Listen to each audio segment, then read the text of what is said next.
Well, shalom, y'all. Ever get the feeling that you're just overwhelmed by the distractions of the world? The book of Daniel might have a lesson for us.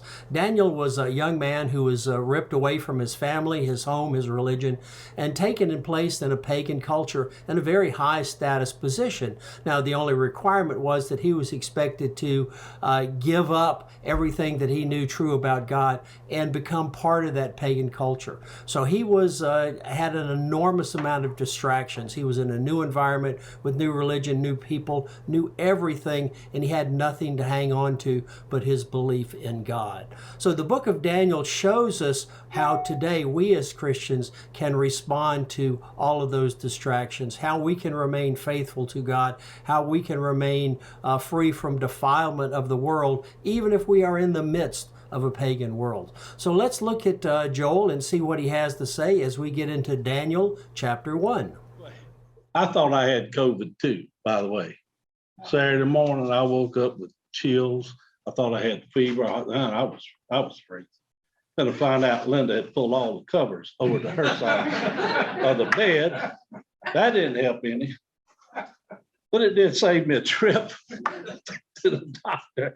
Anyway, I read a story one time about an American tourister, and he had looked at and complimented this fisherman in this small Mexican village on the fish that he caught. It was an amazing fish. And he asked him, the guy, he said, how long did it take you to catch that fish? And he said, oh, not long.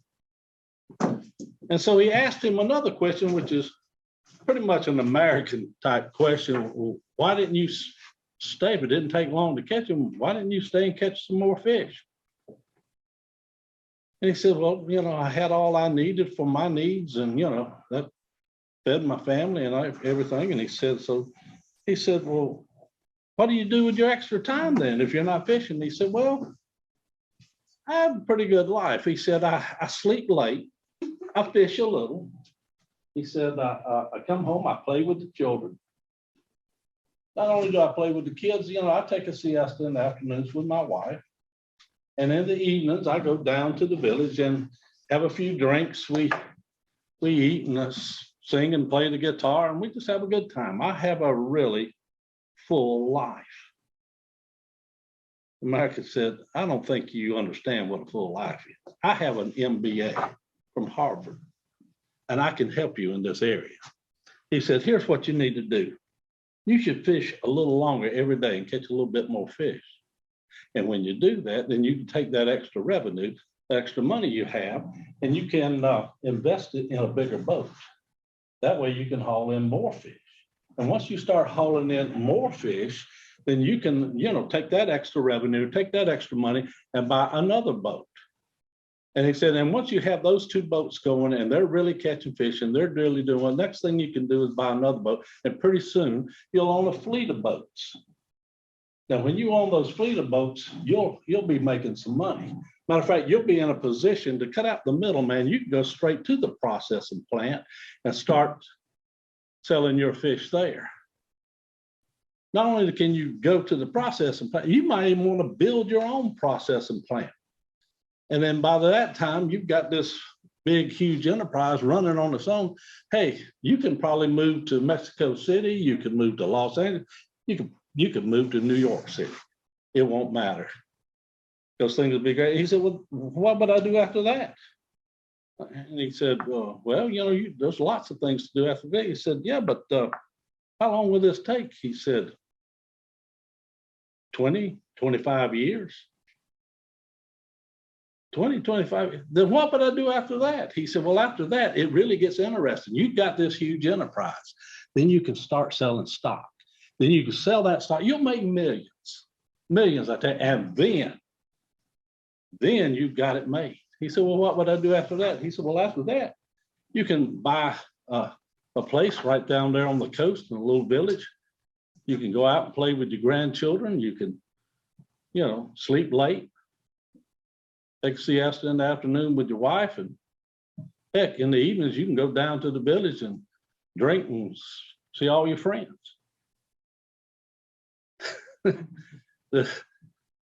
I don't know, are you like me? Do you ever get confused about what's really important, what's really right, and what isn't important? that is not so right. I think this guy is getting that way. Our whole life is like that as Americans. We live in a world where everything is kind of pushed in that direction. I mean, we have all these distractions in our lives, all these things to do. But sometimes we get confused as to what's really important and what's not important in life. And the thing is, it's easy to find yourself confused. I know there's times when I start listening to those little voices about what I ought to be doing over here, why don't I try doing this over there and doing these things there. I get so wound up. I start to feel like a mosquito in a nudist colony. I know what to do, but I just don't know where to get started or how long this is going to take. That's my problem. And so the problem is, and what I meant by that as believers, the problem is this. As believers, as we start to drift away from what God has for us, when we start to drift from seeking Him first in our lives into seeking what we want in our lives, we get confused. David Barrazzo wrote a book. He's written a couple books that I've got, but one of them is The Cost of Silence. And he's worth taking a look at if you, he's a pastor, speaker, and he has a good platform on Facebook. But he's a good guy. And he was being interviewed, he said 6-7 years ago, by Phyllis Schlafly. Now, you know, she's the one who, I think it was in 1972, started the Eagles Forum, which is a big conservative pro-life group or movement that took place back then. And anyway, in that interview, he wrote this in his book: when people of faith are silent and lack influence in the culture. Now you see the two things that he just says.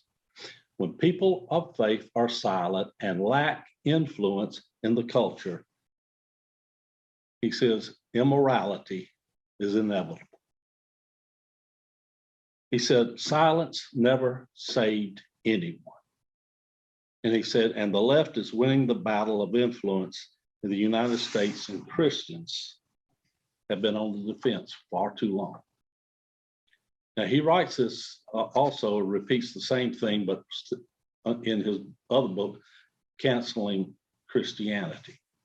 But anyway, he goes on to write in Cost of Our Silence. He says, Dietrich Bonhoeffer opposed the Nazi regime in Germany, and he once said, silence in the face of evil is evil itself. Not to speak is to speak. Not to act is to act. And God will not hold us guiltless. And then he writes on this, commenting on this, he says, we have lost ground in academia, government education, Hollywood, the media, and of course, big government. And he says, sadly, the church in America has grown apathetic rather than engaging in the battle, particularly when it comes to so-called social issues. He's talking about abortion. He's talking about child sacrifice. He's talking about doing those things that we ought not to be doing. As Christians, we ought to be standing up against those things. And that's what he's getting at. And I told you these things because I think he's spot on with this. I think our country is confused as to what is right and what is wrong. I think Christians have remained silent far too long, and that immorality is no longer inevitable. It's seen as almost a virtue. And I believe it's true what he said earlier in his book, that America has lost its way. But that happens when we allow the silences of God in every area of our lives. And that's what he's talking about, the cost of our silence. That's what he's saying. As I thought about that and getting ready to start his next book, I looked at what happened in studying Daniel. I looked at what happened to the people of Judah. They got confused about what is important. What isn't important? And they drifted and drifted further into sin and further into idolatry. Until one day God said, what? Enough is enough. And he sends them into exile. The book of Ezekiel and Daniel can be a warning to us today of what happens when God has had enough. And we need to heed that warning. But there's also found within their pages a hope. And that is when young men who are in the face of a very aggressive and paganistic culture, when young men stand for God and God alone. Think of the Daniel and his 4 friends. Anyway, men who have the courage not to be silent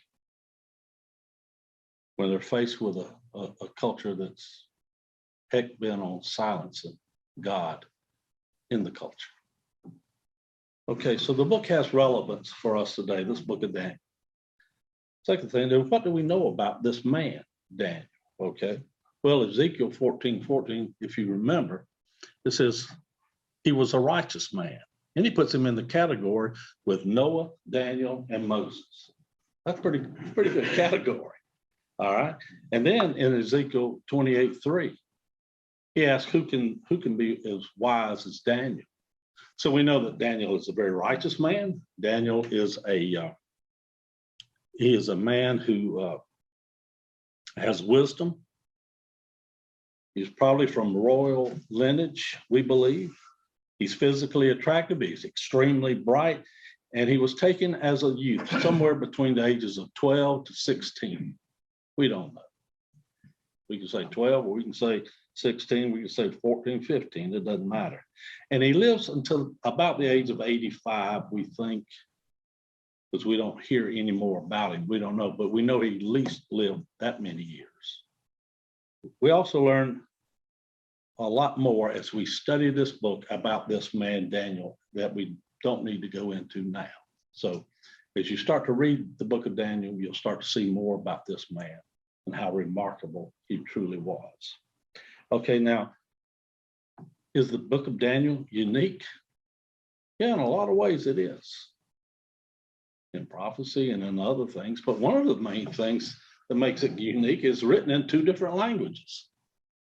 The book of Daniel was written in Hebrews, and it was also, with Hebrews is the language of the Jewish people, and it was also written in Aramaic, which was the language of the, I guess, the general Gentile world at that time. Probably was what Aramaic was. And so it was written in 2. Now, what are the orders of the languages? Well, in chapter 1, all the way through chapter 2, verse 4a, is all Hebrew. But then when you go to chapter 2, verse 4b, all the way through the end of chapter 7, it's all Aramaic. And then you take chapter 8 all the way through to 12, it's written in Hebrew. Okay? So why the different languages? Well, I read, and there were a lot of people had a lot of different opinions about the different languages. Someone guessed that there's much in the book of Daniel that contains prophecies that affect the entire Gentile world. So the area between chapter 2, verse 4b, and the end of chapter 7 is all Gentiles. So it mainly affects the Gentile world. So he writes it in that language. The rest of the book greatly affects the Jewish people of that day. And so he writes it in Hebrew so they would understand. what? It's a message for them. So that's what it looks like. Well, what's the historical background for this book? Well, what was going on at the times? Why did he write? What does it look like? Well, let's take a look at the span of time and see what was going on in that area and how it fits and how these two books that we are studying this quarter fit into that. In 612 BC, Nineveh, which was the Assyrian capital, we talked about it a few times, it falls under an assault by the Babylonians and the Medians. They came in there and helped them. And so the Assyrians have to get out of town. They have to get out of Nineveh, and they go westward, and they go and they hold up at Haran. Now, in 611, Nabopolassar, who is the king of Babylon at that time, he moves against Haran and the Assyrians' forces again. And in 610, Babylon, along with its allies, the Medians, they force the Assyrians out of Haran. And matter of fact, they have to go so far westward, they go to the other side of the Euphrates. They come up to the Euphrates. They run them out of town. And they control this area. And so the Assyrians then think they need some help. And so in 609, they go down to Egypt and they get Pharaoh Nekhtar II. And he comes up with his armies from Egypt. And he is going to help them gain back their stuff. Plus, he's going to get the trade routes. That's what he was looking for. And so what happens? Josiah, who was the king of Israel, he decides to go out and intercept these Egyptians. And what happens? He's defeated and he's killed. And so Egypt and Assyria attack Haran, where the Babylonians are. They're not successful. And in 605, Nebuchadnezzar, who is the general, who is the son of Nabopolassar, he does something. He routs them and runs them all the way back down. And he defeats them at the Battle of Carchemish. You've heard about that. So in May and June, Carchemish is destroyed, and now Nebuchadnezzar chases them down there. And then what happens in 605? In June, I guess it'd be August, July or August, sometime in that time, he finds out that his father, the king, has died. And so he goes back to Babylon. He goes back there and he is crowned king, and then he heads right straight back to battle. He wants to do battle. And so in 605, around September, he returns to, I guess you would call that area Palestine or whatever today, so you'd have an idea. He returns to that area and he decides he needs to attack Jerusalem in order to hold all these strong points, in order to gain his empire. And he does in 605, and he whips them. And so he takes some things for himself. He takes some trinkets from the temple, what he thinks are trinkets from the temple, and he takes some of the choicest people, some of the choicest stuff from Jerusalem, and he trots on back to that area.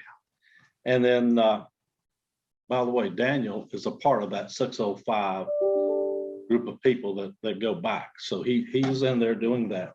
And so 597, Nebuchadnezzar returns to Judah a second time in response to, remember Jehoiachin, we saw that in Ezekiel. He has a little rebellion, and 10,000 captives are taken from there and hauled back to the Chabar River, the canal there, to go to work. And guess who was a part of that? Ezekiel. Ezekiel was a part of that group there. And then 588, Nebuchadnezzar returns to Judah a third time, and he was going to squash it once and for all. He was tired of all the rebellion. He was tired of what was going on. It took him about 1.5 to 2 years, but he finally defeated them, tore the walls down, and he burnt the temple to the ground. Okay? The city is 586 is broken. It's destroyed by the Babylonians, and there was only a few handful of remnants left. Who was one of those remnants? He wrote a book and then he wrote Lamentations. Jeremiah was part of that was left there. And in 539, going another so many years, 50, maybe 40, 50 years, Cyrus does something. What does he do? He overthrows Babylon and he establishes the Medo-Persian Empire, okay? Then Cyrus in 538 decrees something. What was it? Who gets to go back?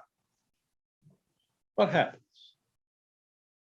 The Jews go home. Yeah, the Jews get to go home. He issued a decree to allow them to return to Jerusalem to do what they want. And about 50,000 of them returned during that time.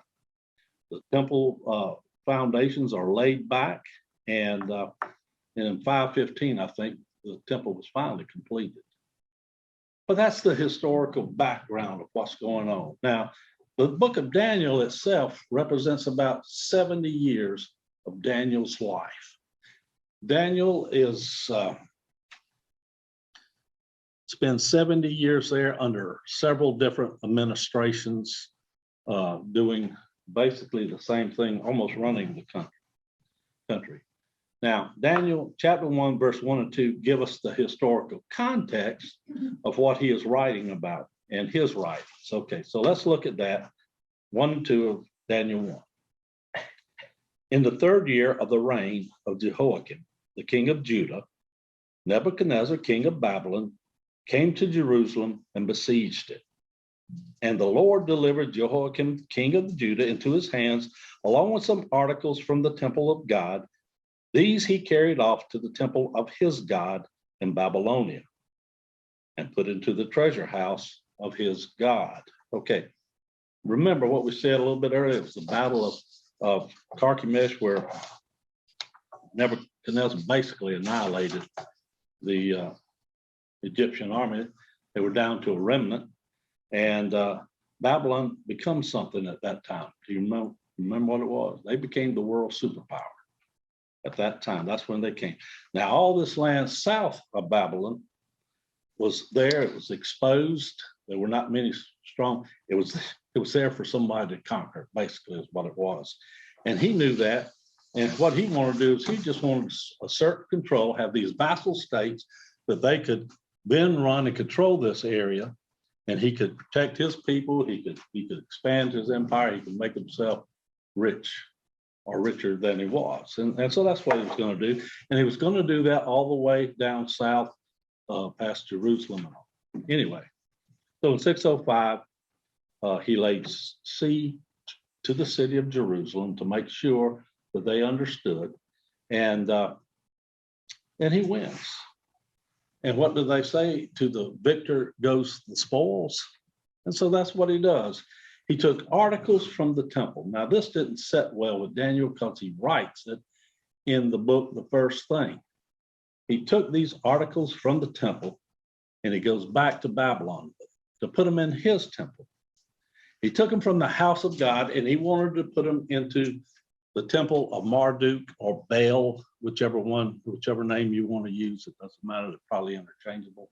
And he left Jehoiakim there. And he got these things going. And if you have a version that says the land of Shinar, that is Babel, okay? I don't know why he said Shinar. Remember when Wendell talked about this, when he taught on the tower, he called it the region, the area of Shinar. And it was about that. So that's where they built the Tower of Babel. And it's basically the same thing. I won't go into it, but it's that region. And it's an ancient term, and it was used by Daniel, probably not just to describe the region, but probably the attitude of the people that he found there and how they were. Remember, like Tower of Babel, man was what? He was trying to be on the same level as who? As God himself. He wanted to exalt himself just as high as God did. And God let him go for a little while. And he said, you know what? Enough's enough. And he puts an end to it. He scatters the people. He mixes up their languages. He scatters the people. and they're off. They can't, they don't know what to do, and they go out. He confuses their language, but these people, Daniel says, show the same contempt for God that those people did. And that's what I think, that's why he would use that reference. I'm not sure, but I think that he said that because they had taken things that bothered Daniel greatly. They took the things from the temple and they defiled them by putting them in another temple. Articles that they used to worship God, the true God, and they put them in front of these idols in their storehouses, their treasure houses. And he didn't like it. It didn't sit well with him. There's some other things he didn't like either. Let's read verses 3 and 4. Then the king ordered Apanaz, the chief of his court officials, to bring some of the Israelites from the royal family and the nobility, young men without any physical defect, handsome, showing aptitude for every kind of learning, well-informed, quick to understand, and qualified to serve in the king's palace. He was to teach them the language and the literature of the Babylonians. Okay, so not only does he tell Ashpenaz to gather up some trinkets from the temple, I want a couple of these young guys over here. I want you to find me some guys that are going to serve in my court. And he understood what they needed, and he understood what his king was saying to him.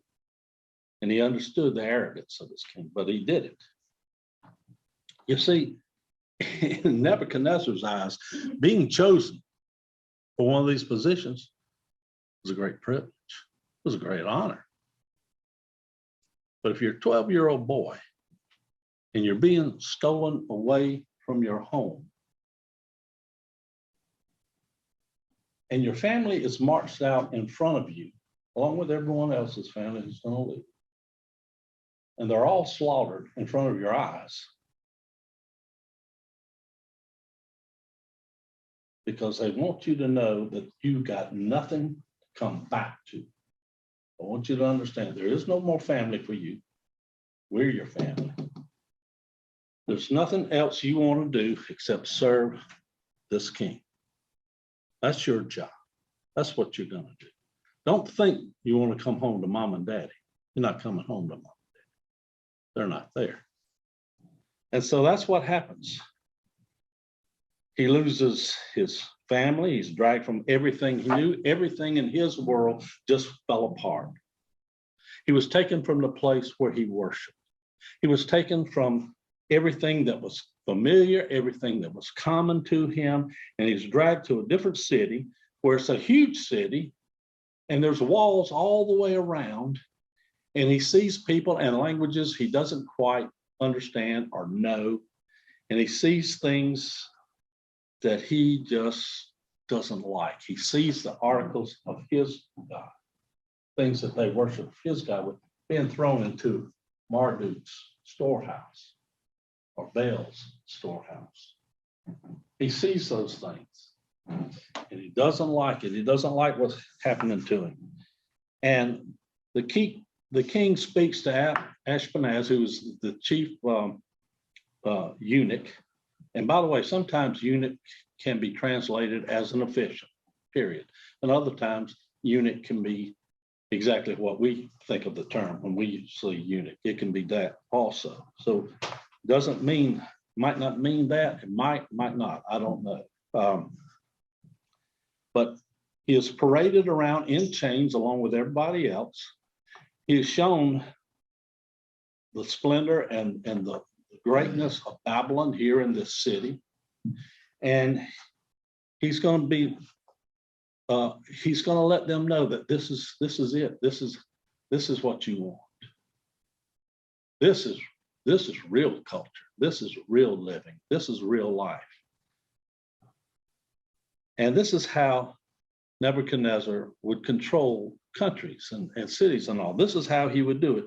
He would educate them, and he'd win over the best and the brightest to his way of thinking, to his life and lifestyle. He would give them the best of education. He would show them the best of Babylonian culture. And by the way, in case you don't realize that, that's the same way it's done today. Satan does the same thing. He shows us these little things, the best of his culture, the best of this world's education, the best of this world's stuff. If we don't stand up like Daniel, which is, anyway, I'm getting into something I'm getting off of what I ought to be getting onto. Anyway, he does that. Now, what happens is this. You get a lot of young people who are in college who walk away from the faith because they see these things and they think, man, maybe that's not the way to think. Maybe this is what I want. And they find a world of emptiness and a world of pain and a world of heartache. And they keep searching and searching for meaning or fulfillment in their lives. And the problem is they end up with addictions of all sorts,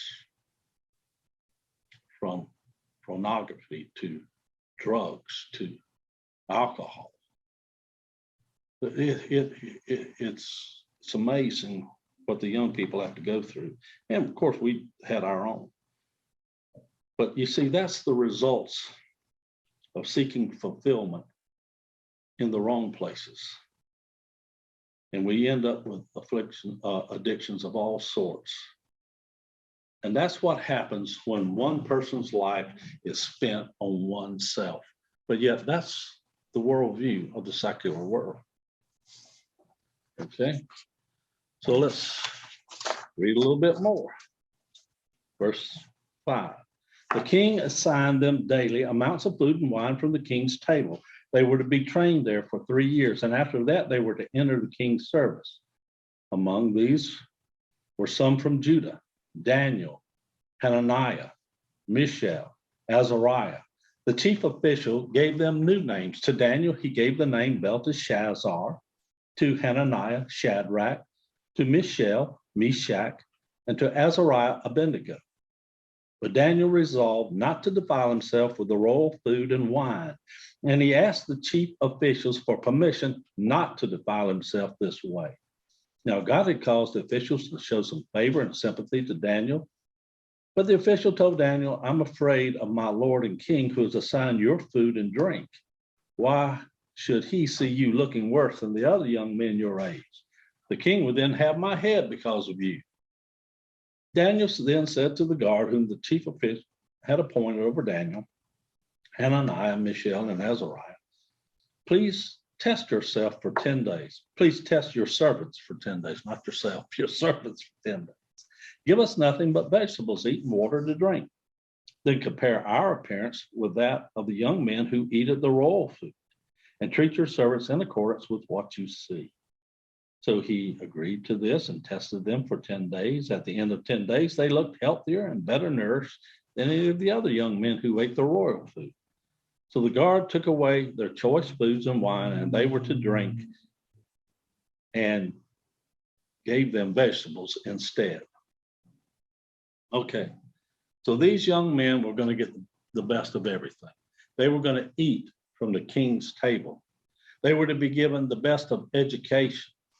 And then when all this was completed, when everything was over, they were going to be placed, they were going to be tested by the king and then placed into service under him. Okay, and they changed their names for a reason. Daniel's name means what? God is judge. Mishael, his name refers to the Almighty God. Hananiah and Azariah, they are the personal names of God, like Yahweh, Jehovah. That's what they mean. And so Daniel is given, they're given names. Daniel doesn't like it, but he listens, and then he decides, here's where I'm going to take my stand. I am not doing this. I'm not going to eat these things anymore. Can't force me to. And so what does he do? And he says, no, we don't want to eat these foods. We want to eat this. Maybe the food wasn't kosher. I don't know. A lot of the same things that they mentioned, I would think would be on the list. I don't know if they were breaking some kind of dietary laws or not. It could be that this food was food that was offered to idols before it was set to the table. And that would probably have been more than Daniel could bear in his life. I don't know. Another idea was Daniel realized that if he did that, that would only dull his senses more to the voice of God. And he just wasn't going to allow it to happen. He's not. And so he decides to make a stand right then and right there. Instead of all the richness of the food, he would rather have the vegetables and remain sharp in his feelings and his thoughts for God.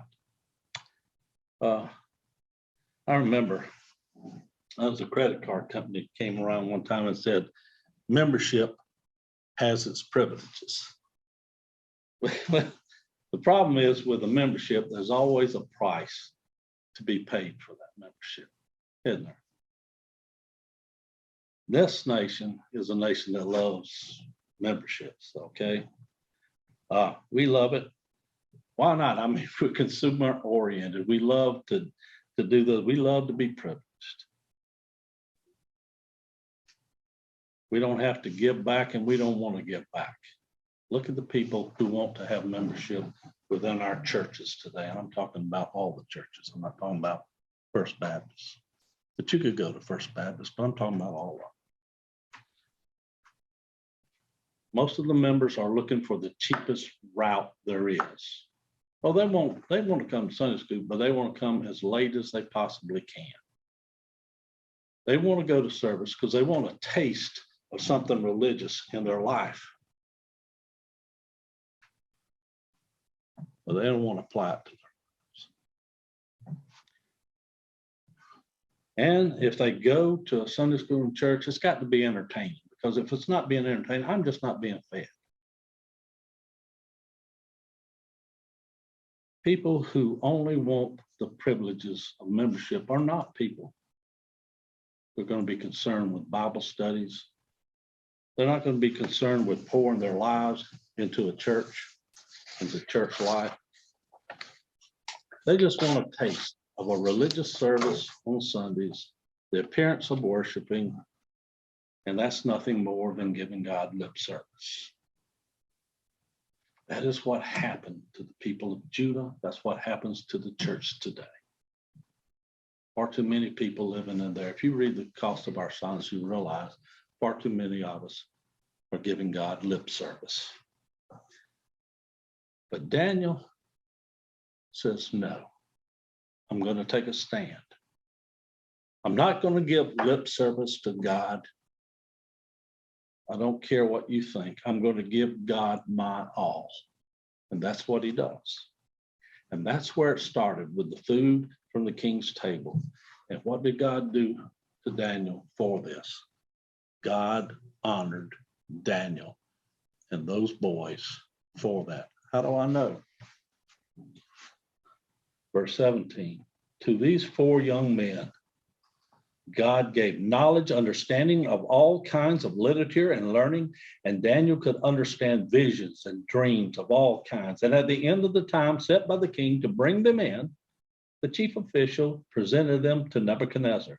The king talked with them, and he found none equal to Daniel, Hananiah, Mishael, and Azariah. So they entered the king's service.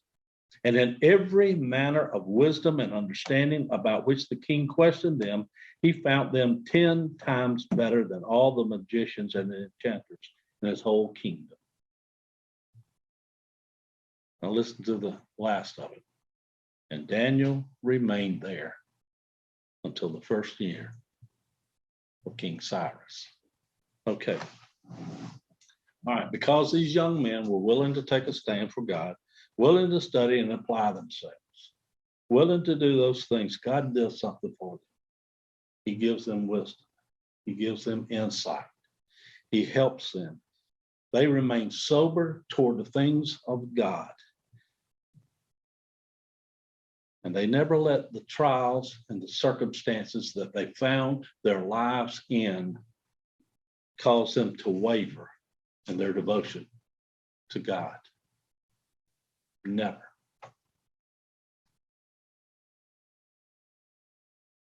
Should be the same for us. We should be willing to take a stand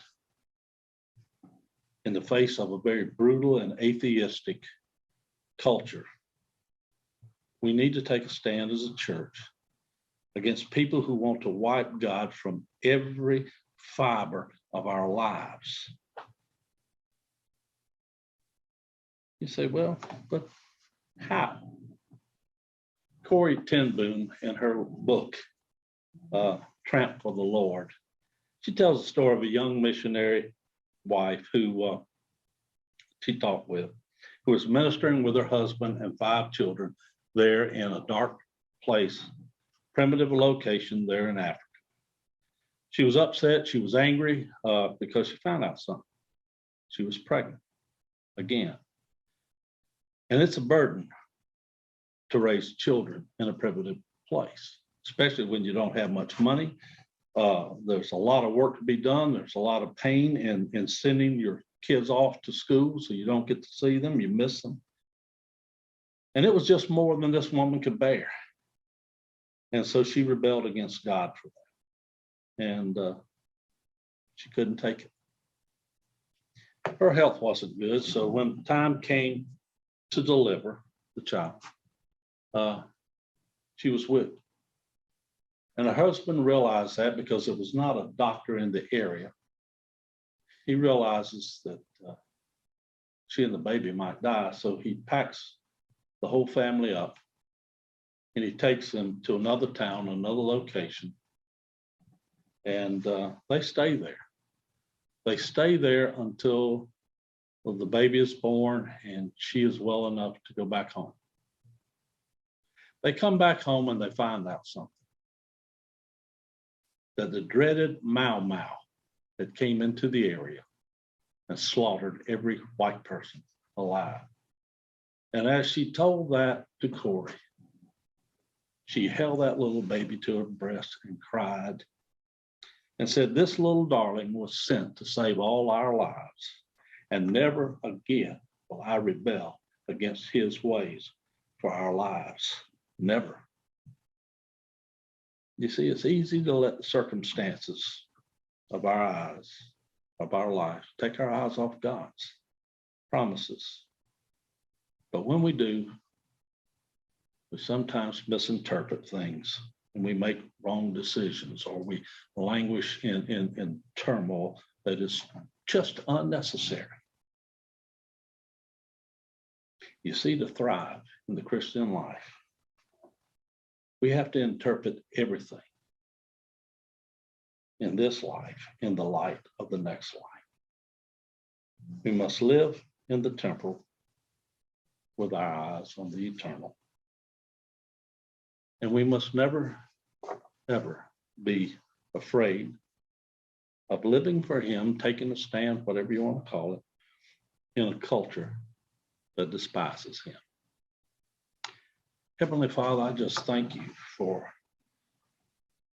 this young man, Daniel, who showed us that no matter what comes our way, to keep our eyes and our lives focused on you. To not defile ourselves with the things of this world and our understandings of this world, but to hold ourselves near and dear to you and focus on you and live our lives here for you in the temporal while we're waiting on the eternal. We pray this in Jesus' name. Amen.